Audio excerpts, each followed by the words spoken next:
Goliath, the Philistine champion from Gath, stood at an intimidating 9 feet tall. He was covered from his head, his chest, and all the way down to his feet in bronze armor, which weighed about 125 pounds or about 56 kilograms.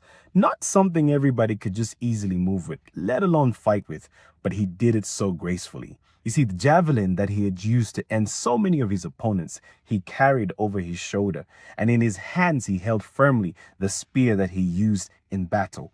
He came before Israel's camp and challenged them. He barked out the words, "Choose a man who will fight me. If he wins, we will be your slaves. But if I win and I end him, you will be our slaves." And as you can imagine, not a single man from Israel's camp came forward to challenge this giant. They all looked amongst themselves and none of them could muster the courage to come before this giant. Until, of course, David did. Israel's shepherd boy came before this giant, wielding nothing more but 5 stones and a sling in his hands. And the kind of confidence that says this giant is just too big a target not to hit.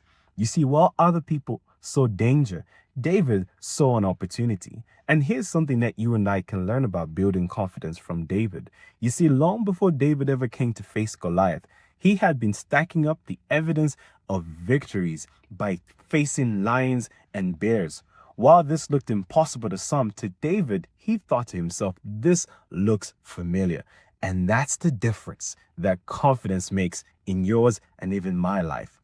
You see, a lot of people tend to put off facing Goliath simply because they won't face the lions and the bears.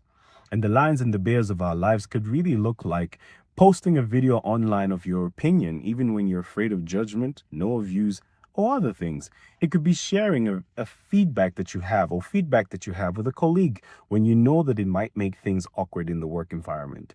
It could be speaking up for yourself and sharing how you truly feel when you disagree with someone.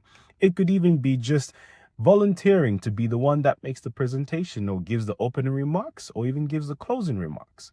You see, a lot of people tend to wait to feel confidence, but confidence is built when we proactively take charge. One of the favorite things I like about this particular account is that David took charge towards Goliath. He wasn't waiting or sitting around to feel confident. So this is my challenge to you. Have you been putting off facing the Goliath simply because you're not stacking up victories by facing the lions and the bears? If that's been you, this is my challenge for you this week.